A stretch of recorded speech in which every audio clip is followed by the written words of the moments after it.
Bom dia, vamos iniciar mais uma das nossas aulas da Academia da Pesquisa Clínica do CEPET. Hoje falando sobre redigindo uma proposta para solicitar financiamento de pesquisa. Bom, este é o nosso último tema dos capítulos que seguimos do livro Delineando pesquisas clínicas. No entanto, lembrem-se que a Academia da Pesquisa do CEPET não para.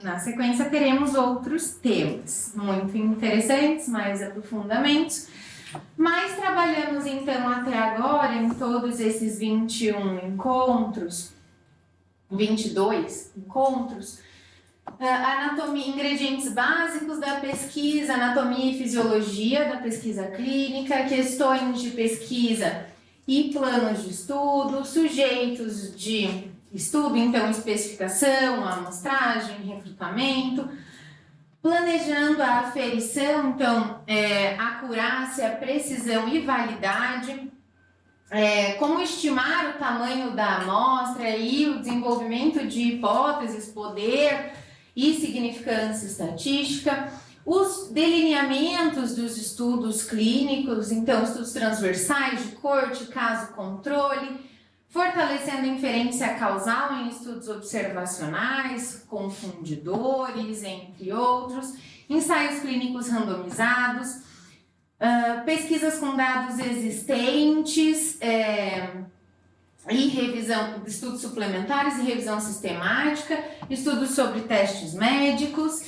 E num terceiro bloco falamos bastante sobre a implementação desta pesquisa já delineada, né? Então, abordando questões éticas, falamos da elaboração de questionários, entrevistas e instrumentos, como gerenciar dados, estudos comunitários e internacionais, implementando estudos e controle de qualidade deles, e hoje falaremos sobre redigir propostas para solicitação de financiamento de pesquisa.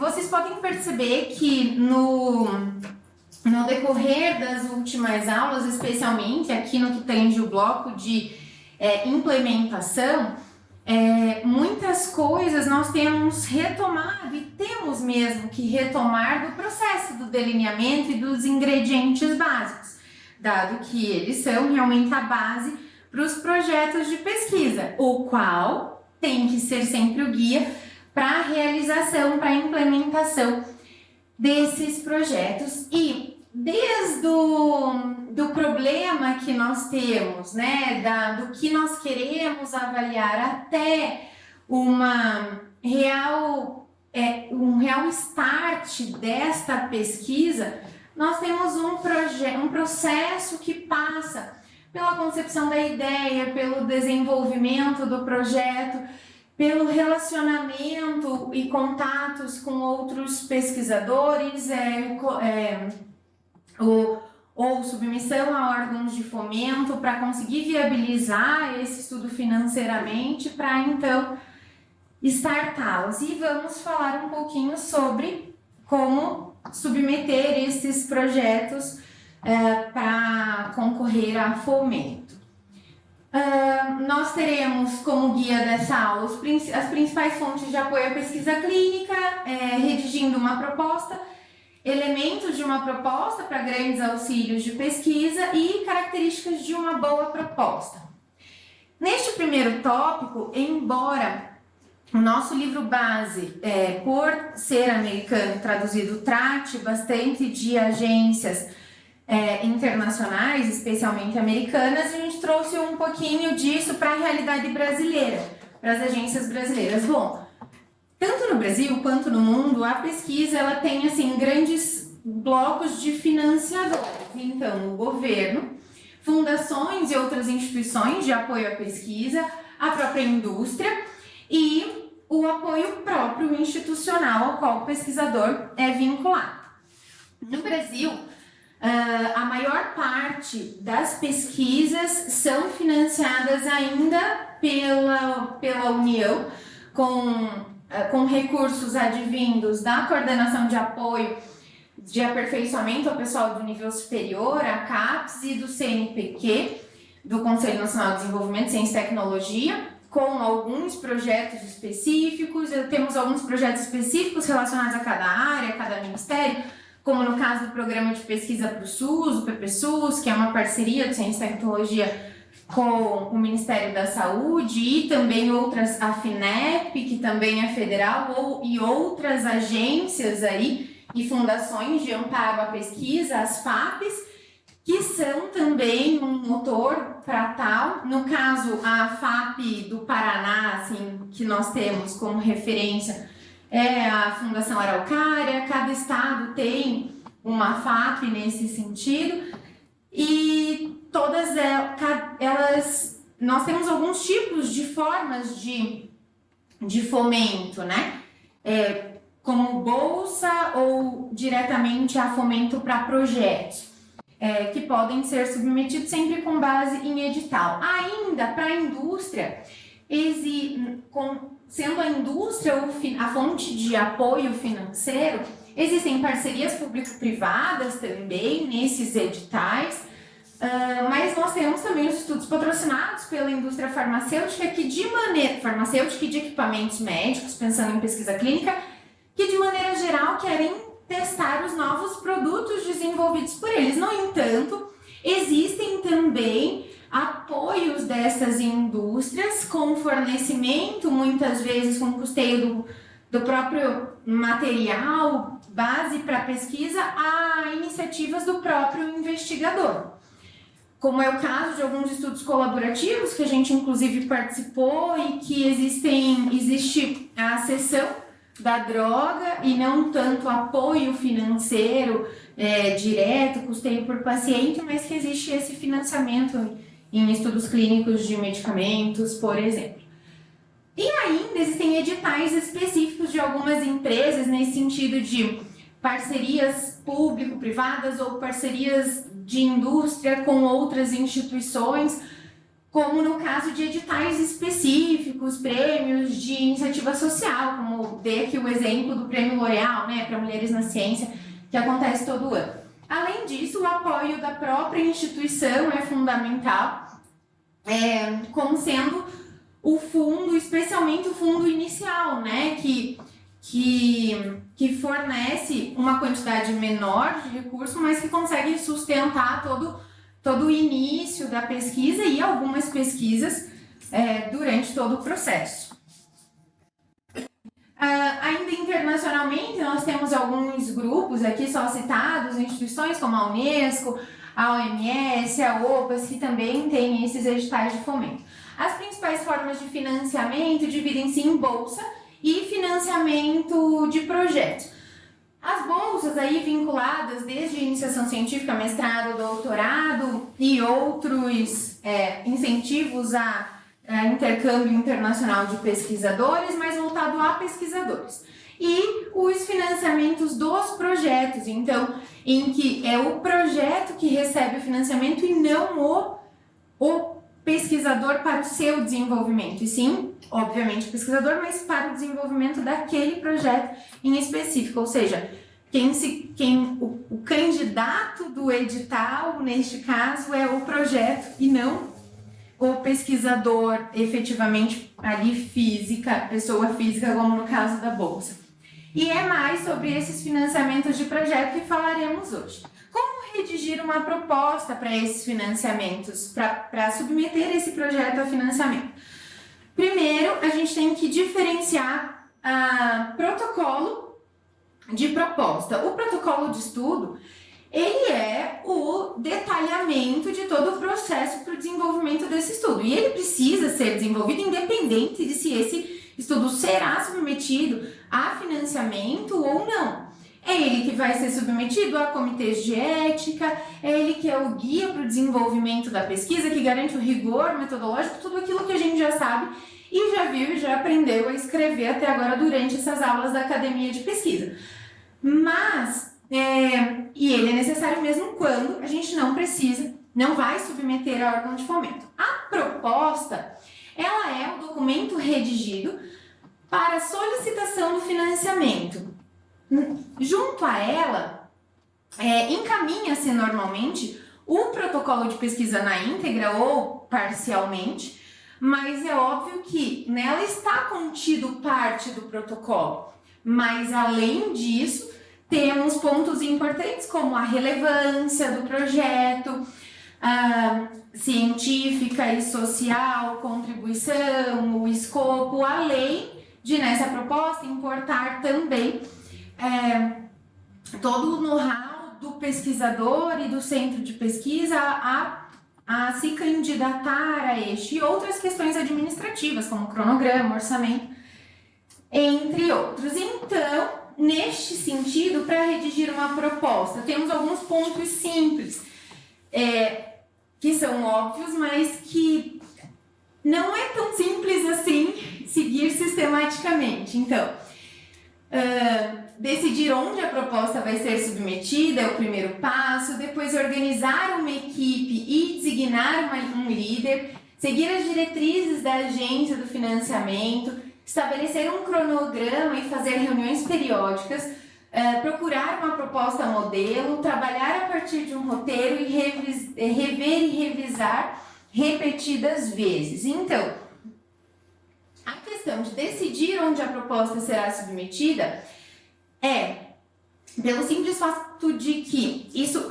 de novo, não é o projeto que tem que ser feito com base em um edital. É a proposta, né? Não é o protocolo, é a proposta.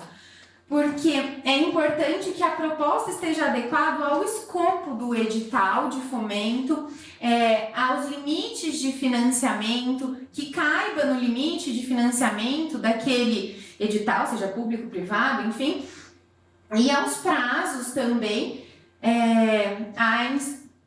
e instruções específicas daquela agência de financiamento. E aí, atenção a áreas de interesses, os processos e os procedimentos de cada agência que variam. Quanto à organização da equipe e a designação de um líder.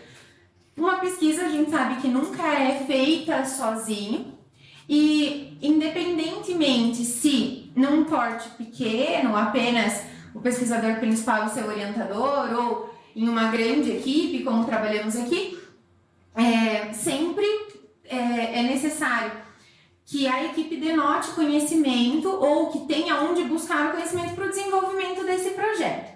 E é importante que exista o líder, que é o investigador principal aqui do projeto, que vai liderar, delegar, estabelecer prazos, conduzir as reuniões, entre outros, além de garantir que o processo siga no curso natural. Ele normalmente é um cientista experiente cujo próprio currículo vai aumentar a chance daquela proposta ser aprovada.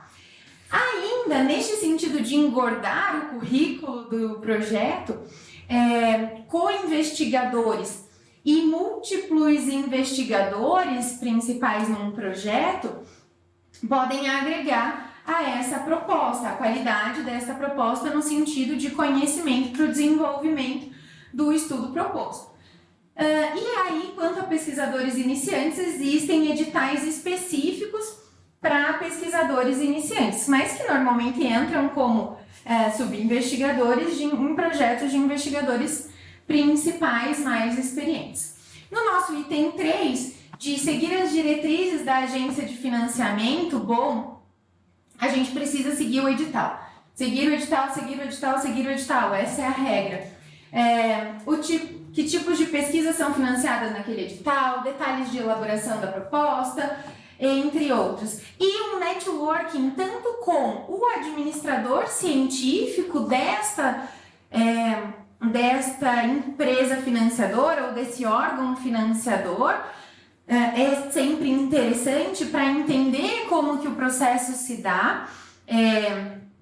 E então algumas agências são abertas a esse contato e o contato com outros pesquisadores que já tiveram seus projetos aprovados em editais similares naquela agência é sempre uma boa dica.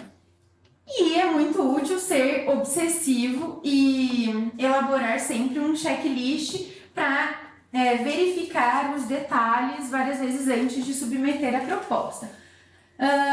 Elaborar um cronograma e fazer reuniões periódicas nesse processo de elaboração de propostas para não perder prazo. Mas esse cronograma serve, então aqui a gente está falando de 2 cronogramas. O cronograma interno para desenvolvimento do projeto e também o cronograma a ser submetido, que é uma parte fundamental de avaliação dessas propostas. Então, é importante que ele tenha, além do componente científico de desenvolvimento desse projeto, mas que também tenha o link com a parte administrativa, por exemplo, de orçamento para a realização e viabilidade deste projeto. Procurar propostas modelos destas que já foram aprovadas em editais similares da mesma agência é também uma dica importante.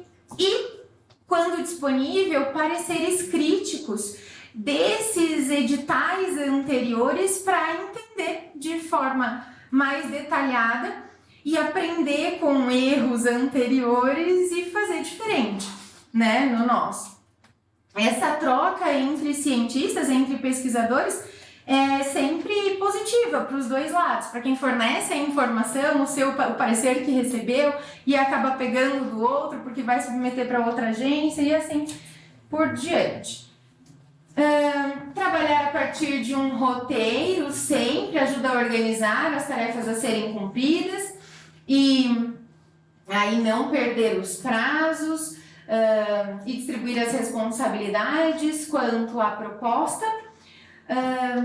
E é importante sempre, por mais que a gente trabalhe com um roteiro, nas reuniões o próprio autor fala em deixar a ideia fluir livremente para o papel e na sequência organizar.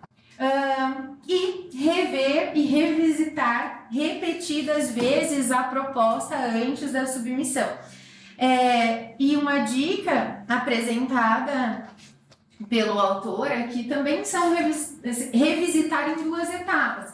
Nas primeiras versões, já que uma proposta sempre tem inúmeras versões, que no início deve se atentar especialmente ao caráter de inovação e a relevância da pesquisa, a validade do delineamento.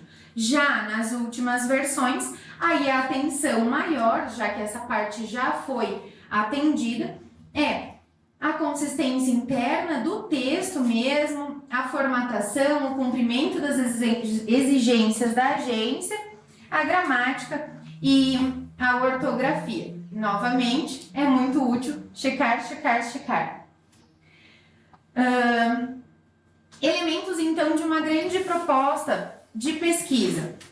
Na verdade, quando se coloca uma pesquisa, se submete uma pesquisa a um edital, a ideia é vender a factibilidade, o quanto essa pesquisa é interessante, o quanto ela é importante, o quanto ela é ética e o quanto ela é relevante, né? É vender o finer do protocolo da pesquisa para essa agência de fomento. Os elementos principais dessa proposta incluem desde o título e o resumo, que deve ser de fácil entendimento para pesquisadores que não são da área, porque nem todos os avaliadores dessa agência que vão avaliar nas primeiras partes do edital são da área específica, isso é bem importante. As partes administrativas centradas no orçamento, o demonstrativo de capacidade técnica da equipe de execução do estudo, os objetivos e as estratégias da pesquisa, em relação à relevância, inovação e abordagem. Lembrando sempre de seguir o edital. O nosso livro base traz, então, elementos principais de uma proposta base modelo do NIH e comparando, né, os elementos bases dessa proposta com editais que nós temos aqui no Brasil, a gente percebe que são muito similares, porque a ideia de uma agência de fomento é realmente pedir aqueles elementos iniciais, capacidade técnica de execução, qual vai ser o orçamento e a proposta, né, o projeto de pesquisa. E aí, por isso, eu trouxe, para além disso, um exemplo para ficar mais próximo da realidade, ao invés de falarmos de um exemplo internacional, um exemplo de um edital real brasileiro do tipo do projeto de propostas para o SUS. Propostas de pesquisas para o SUS. Então, de maneira geral, eles trazem itens, né, esses editais, como o contexto do lançamento do edital, os objetivos do edital, temas prioritários e um quadro com os eixos temáticos em que a proposta deve se encaixar. Então, obviamente, se o seu projeto não se encaixa nesse eixo, esse não é o edital para você. O prazo de execução do projeto, o prazo de execução do projeto proposto ali pelo edital, ou seja, o prazo de duração máximo desse edital, os critérios de elegibilidade da proposta, então, quanto à instituição proponente, regras, né, para a instituição proponente, quanto à proponente e à equipe de apoio técnico, quem pode ser o pesquisador proponente, por vezes tempo de formação, tempo de atuação, isso são elementos que são citados nesses editais, quanto à capacitação dos proponentes, além de formação, quanto à própria proposta, itens que devem ser contidos no protocolo da pesquisa, os recursos financeiros, então o que o edital oferece como recursos disponíveis e as modalidades que o pesquisador pode se candidatar. Obviamente, se um edital vai liberar 5 milhões, ele não vai liberar 5 milhões para uma proposta. Existem várias modalidades para você se candidatar a uma proposta mais baixa, de valor até 60 mil, até 100 mil, até 200 mil ou até 1 milhão, enfim. E as suas modalidades, as necessidades que cada modalidade exige para propostas, os itens financiáveis por esse edital, tanto de capital quanto de custeio, e os itens não financiáveis, o cronograma do edital, a submissão da proposta, a forma e como ela deve ser enviada, e a análise de julgamento. O que será julgado? Normalmente numa fase inicial, aberta ao público com análise documental e enquadramento da proposta no escopo. Uma fase 2 de análise de mérito por um consultor ad hoc que ainda não é específico da área, com os critérios a serem pontuados, estabelecidos no edital, como o objetivo, relação entre objetivo e fomento solicitado, financiamento solicitado, a cooperação científica entre instituições, às vezes pontua mais, dentre outros, que variam, obviamente, de edital para edital. E, obviamente, a proposta deve ser adequada a esses critérios.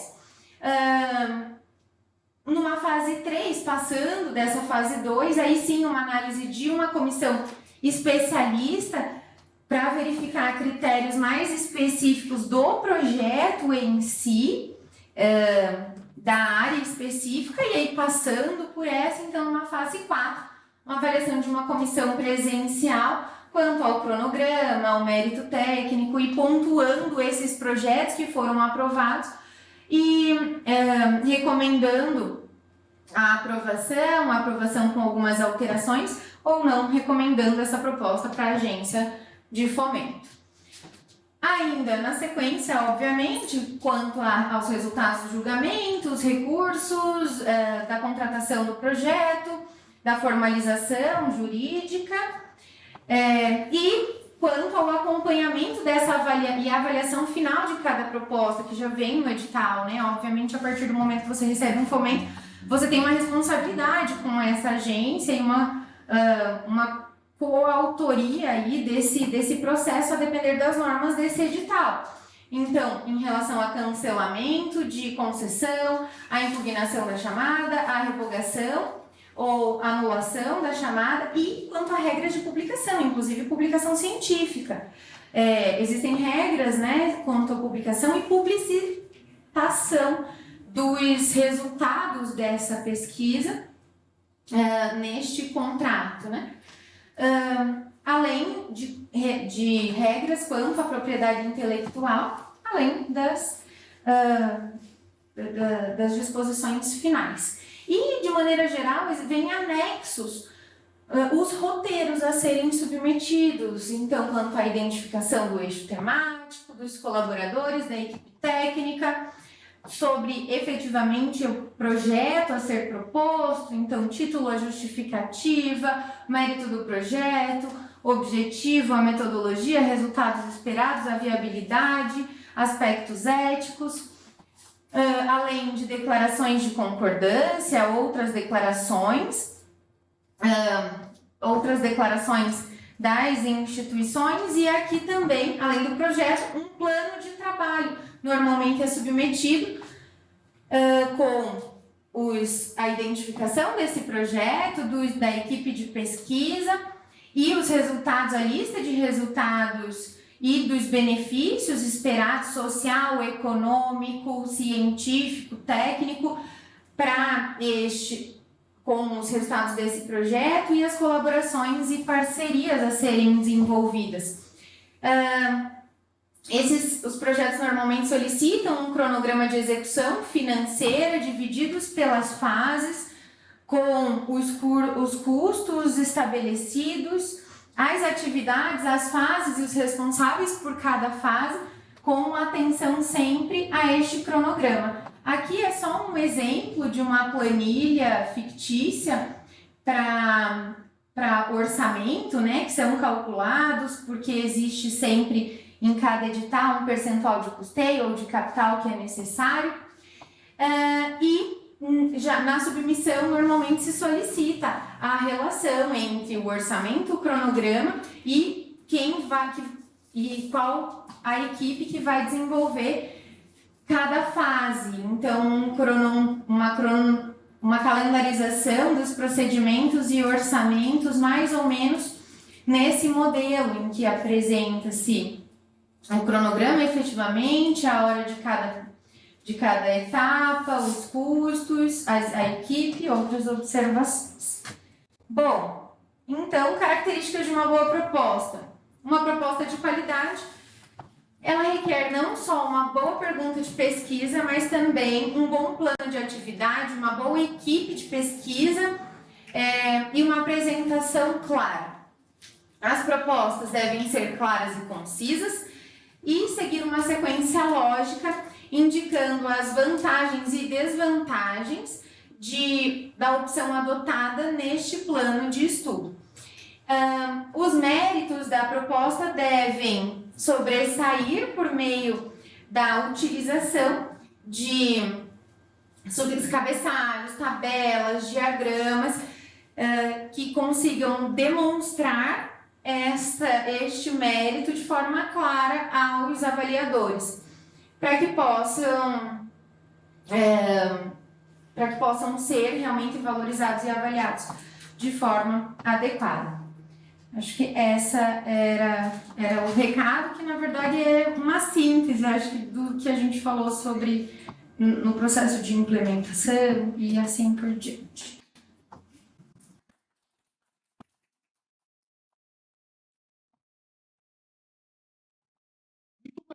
Estamos chegando ao final, né, dessa visão geral desse livro, acho que dos atributos, dos conceitos principais que o Instituto, o Centro de Pesquisa precisa desenvolver. Comecinho. Se a gente for lembrar tudo que a gente passou desde o começo, primeiro estabelecendo talvez a coisa mais importante da pesquisa, né, que é estabelecer uma boa pergunta clínica, para depois desenvolver o feeder para cada uma delas. Discutimos bem os delineamentos, como fazer seleção de amostra de doentes, aferição de variáveis. A Rafa nos ajudou bastante com a análise estatística de cada um desses delineamentos. Obrigada, não estava dando para ouvir. Análise estatística de pelo menos um das coisas principais de cada um desses delineamentos, até que a gente chegou numa fase mais de regulação da pesquisa, da parte ética, das agências regulatórias, E agora nós estamos naquela fase de que uma boa pesquisa não tem preço, mas ela tem custo, né? Sim. Alguém vai ter que pagar isso em algum momento. E, obviamente, à medida que a gente vai fazendo pesquisas que são mais complexas, a gente vai ter que buscar financiamento externo para isso, né?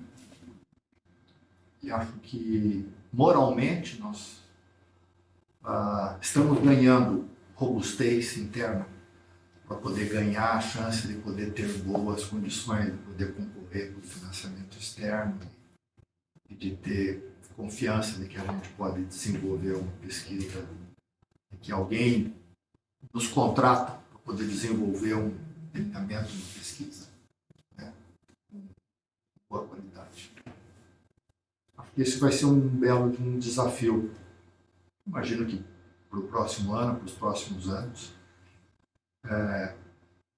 o centro, eu em especial, não tenho nenhuma experiência em buscar financiamento externo.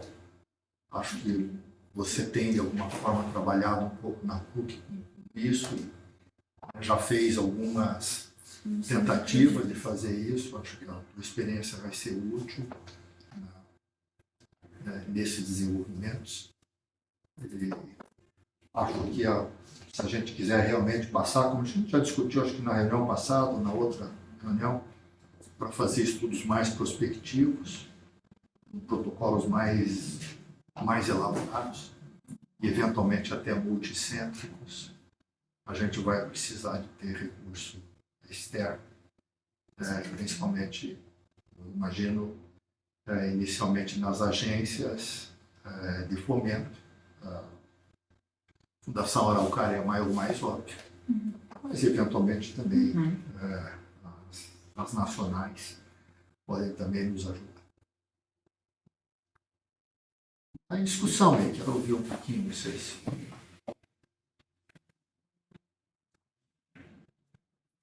Eu acho que é nesse sentido mesmo que o senhor falou, né, de que isso é uma cultura que nós ainda não temos, mas eu acho que é um exercício para a equipe da pesquisa, talvez, começar a observar as agências de fomento, começar a ler os editais, ver o que eles oferecem, para se familiarizar com todo esse processo, né. Acho que realmente isso é uma coisa embrionária para nós, tem todo um caminho para a gente seguir, mas eu acho que um bom começo é a gente entender quais são as agências, o que elas oferecem, em quais períodos, e mapear um pouco como a gente poderia enquadrar os nossos estudos, né? Porque às vezes a gente vê uma pesquisa e fala, não, mas esse estudo não tem gasto nenhum. Não existe pesquisa sem orçamento, não existe pesquisa sem gasto. Então, por menor que seja, ele existe. Então, acho que esse exercício de começar a identificar quem pode fornecer esse fomento, esses auxílios, eu acho que é um passo para todos nós, né? Porque realmente é algo que a gente não parou para pensar. E talvez adquirir essa cultura de começar a feito meio no peito e na raça, mas isso tem limites, né? E acaba nos diminuindo no final das contas. Eu acho que conhecer os critérios das agências, as dificuldades, talvez seja um primeiro passo para a gente começar a trazer para a gente como uma coisa natural. Pensou numa pesquisa, o delineamento de um estudo já incluía ali quais são as necessidades financeiras desse estudo. E as possibilidades, né? Então, como você falou, dos editais possíveis para Porque me dá a sensação que o primeiro é difícil, mas a partir do momento que o pesquisador consegue o segundo, o terceiro, vai ficando conhecido, me dá a impressão que as portas vão se abrindo e que os próximos acabam vindo, né? Então, de repente, consegue uma bolsa pesquisador, do que tinha na Fundação Araucária, não sei se ainda existe, de auxílio de bancada. Então, assim, não são valores que mudam a vida do centro de pesquisa, porém, trazem uma credibilidade para o centro e para o pesquisador para próximas solicitações, né? Mas isso tudo, assim, realmente é uma coisa que a gente tem que pôr ali uma bandeirinha verde e começar a pensar no dia a dia, porque senão acaba passando e a gente acaba não buscando essas coisas e fazendo, né, para as coisas acontecerem rápido. Mas acho que é uma coisa que a gente tem que começar a pensar mesmo, e mais um ponto para a gente incluir no nosso centro. Editais menores, né, com menos recursos. É óbvio que a gente não tem condição de concorrer a um edital grande, né? Mas realmente, até porque, exatamente por isso, a gente tem que ter mais experiência e tudo. Mas, e aí, até porque as nossas pesquisas, em princípio, a ideia realmente não é gastar milhões. Sim. Então, editais, bem o que você falou, editais menores, às vezes alguma parceria que possa fortalecer. Sabe que eu não tenho nem ideia com relação a quais são os interesses, assim, desses editais, eu digo, nas linhas de pesquisa. Nas do SUS, nas outras, eu acho que a gente precisava também ver um histórico, né? Sim. Um histórico do que tem aberto de linha de pesquisa, o que é recorrente voltar a ter de edital, então, porque eu não tenho nenhuma ideia com relação a isso, né? E No PSUS existem algumas linhas mais fixas, assim, por exemplo, doenças crônicas não transmissíveis é uma linha fixa, e aí o que vai variando é os subtemas dentro da linha. Talvez o que a doutora falou faz todo sentido. Assim, que tem, né? Que costuma abrir e tal, né? A guiar nesse sentido. Um acompanhamento, né? Um acompanhamento ao longo do tempo. Mas já com uma identificação prévia de que ali tem um eixo que se encaixaria, né? Porque eu, particularmente, não tenho ideia do que não sei se você tem ideia do que costuma abrir, do que... Não, sim, as né? ideias são muito superficiais. Nós fomos no nosso prédio de 10 andares até o quarto, quinto, sexto andar, mas se a gente quiser subir mais, a gente vai ter que construir outras capacidades, outras habilidades, outras competências para poder se expandir mais. Porque escrever a Não, nós proposta ficamos- não é simples, né? Não, Não é Não. simples, né? A gente está agora lá no projeto do PPCA, a gente está escrevendo a proposta, né? A proposta do projeto de pesquisa. E não acaba nunca, né? Assim, Sim. né? Complexo de fazer, para escrever, enfim, tudo. E às vezes a complexo. gente acha que se o projeto está pronto, logo a É. proposta está ok, mas não. Simples, coisa- né? E essas competências, né, que o Dr. Álvaro falou que vão além do científico, que a gente está mais habituado, né? Tem também o processo administrativo do recurso, Exatamente. né? Depois que você recebe o recurso, como você aplica, como você comprova pelas compras. Eu já vi uma experiência no outro centro que eu trabalhei, em Curitiba, de um pesquisador que teve que devolver o recurso para a Fundação Lacário, porque por má administração, de controle de documentos, ele não conseguiu comprovar as despesas, e a Fundação é bastante rigorosa nesse sentido. Então, a administração do recurso, que vai além do científico, também é um passo muito importante, que não pode ser deixado de lado, não é menos importante do que o desenvolvimento do estudo.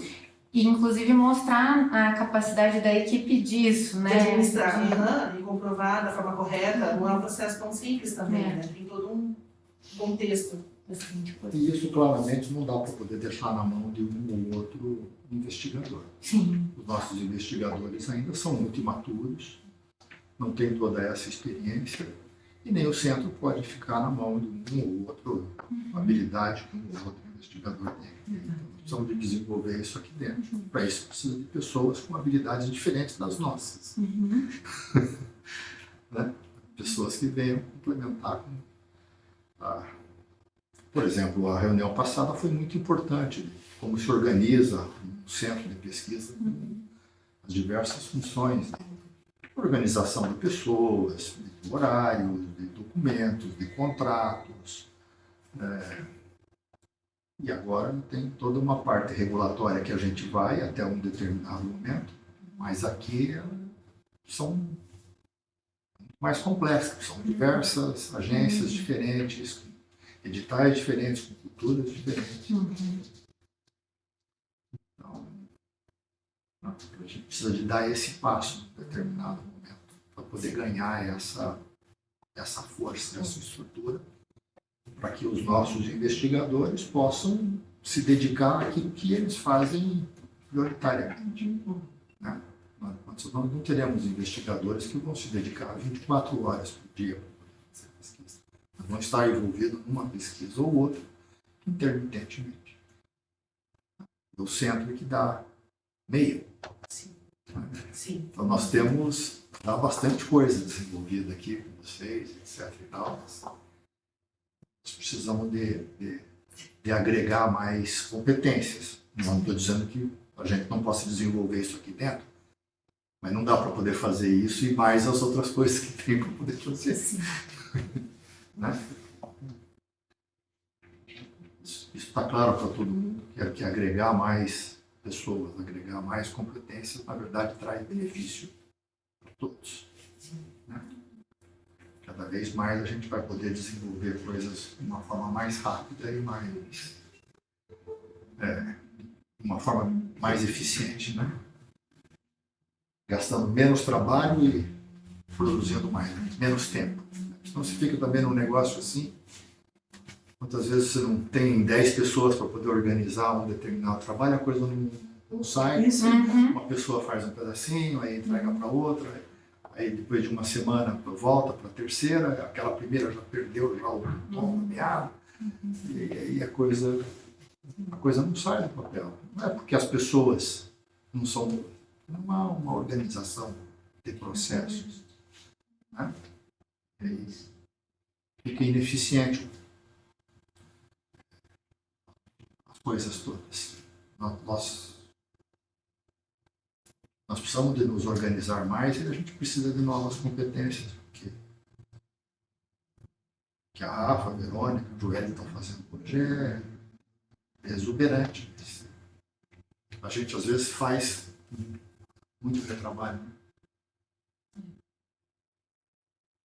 Mas não vamos desistir. Nós vamos Jamais. adquirindo mais essas Jamais. competências e à medida que a gente vai adquirindo mais condições, nós vamos agregando mais gente.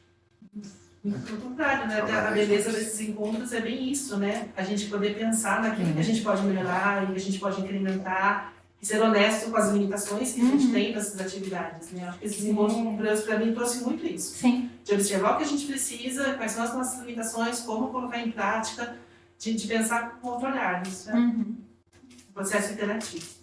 Exatamente. É isso? Então eu penso que a gente fechou um ciclo, né, com esse livro.